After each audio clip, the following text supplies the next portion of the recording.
আসসালামু আলাইকুম। এখন একটি উৎপাদক নিয়ে কথা বলবো, যে অঙ্কটি বোর্ড পরীক্ষাতে সৃজনশীল ক নম্বরে এসএসসিতে প্রায়ই এসে থাকে এবং এখানে যে অঙ্কটি লেখা হয়েছে এটি রাজশাহী বোর্ড ২০২২ সালে সৃজনশীল ক নম্বরে আসছে।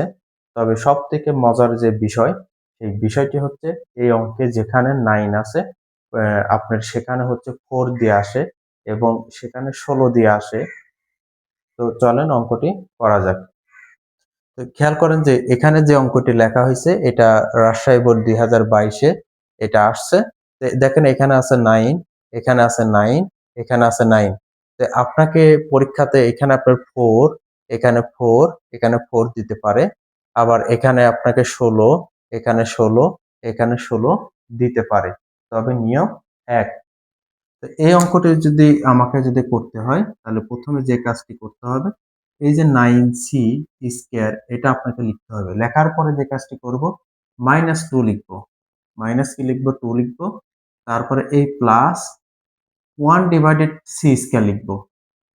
1 ডিভাইডেড 9 কি লিখব? c square. অর্থাৎ এই -2 টাকায় আপনি আগে লিখব এবং প্লাস 1 ডিভাইডেড 9 c স্কয়ারটাকে একটু পরে লিখব। লেখার পরে এখানে প্লাস যা আছে তা লিখতে হবে। Plus 9c minus 1 divided c।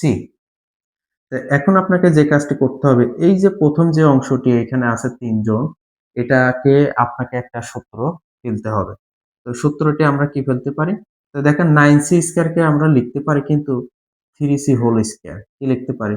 অর্থাৎ a স্কয়ার। এই মাইনাস করতে -2 করতে 2। তো এটা যদি a স্কয়ার হয় তাহলে এখানে লিখতে হবে 2a, অর্থাৎ এটা হচ্ছে আপনার a। তারপর লিখতে হবে b। b মানে কত? 1/9c স্কয়ার মানে হচ্ছে 1/3c, এটা হচ্ছে আপনার b। প্লাস এই 1/9c স্কয়ার কে লিখতে পারো 1/3c হোল স্কয়ার। এই যে এটা হচ্ছে আপনার সূত্র।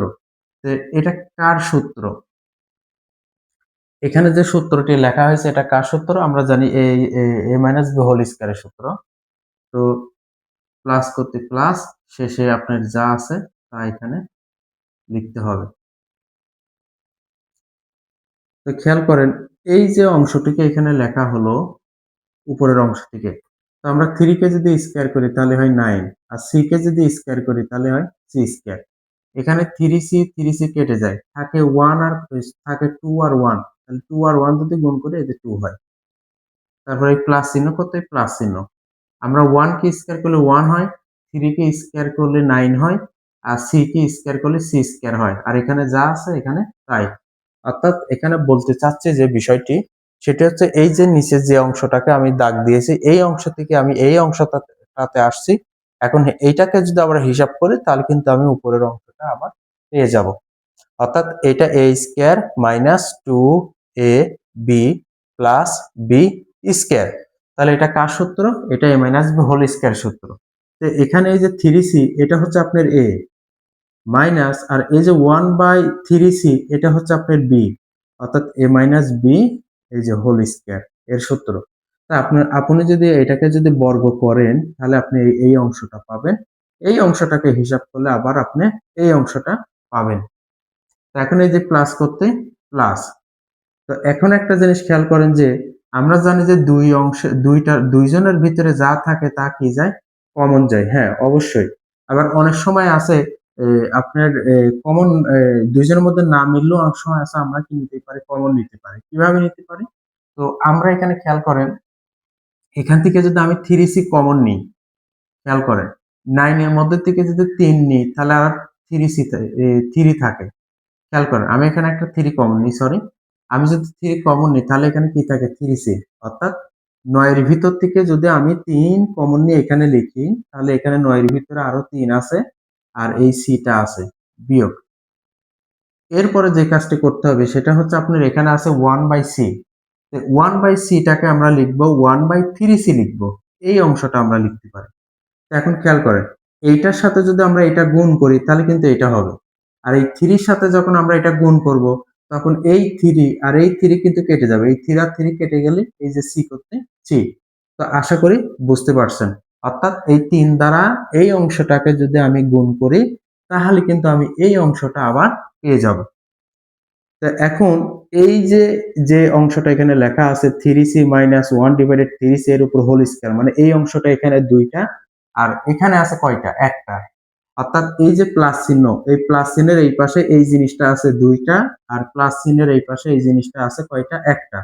তাহলে এখানে আছে 2টা, এখানে আছে কয়টা? একটা। তাহলে এই ব্যক্তি থেকে আমি একটা কমন নিতে পারি, এখান থেকেও একটা কমন নিয়ে আমি নিচে লিখব। অর্থাৎ 3c - 1 ডিভাইডেড 3c।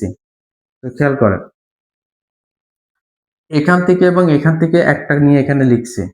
তাহলে এখানে ছিল কয়টা? উপরে স্কয়ার মানে 2টা। তাহলে এখানে লিখছি কয়টা? একটা। তাহলে আরো এখানে আছে কয়টা? আরো একটা আছে। এই অংশটাকে কমন নিয়ে আমি এখানে লিখছি। তাহলে এখানে আছে কত? +3 +3। বিষয়টা আরেকটু ক্লিয়ার করি যে এই অংশটার মাথার উপরে 2 মানে এটা 2টা। এখানে আছে 2টা, এখানে আছে একটা।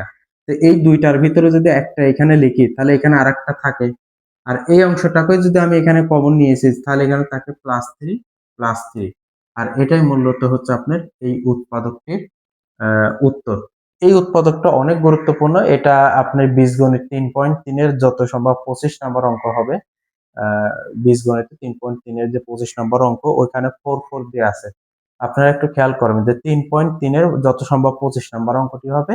ওখানে এখানে যেমন 999 আছে, ওখানে বইয়ে 4 দিয়ে আছে।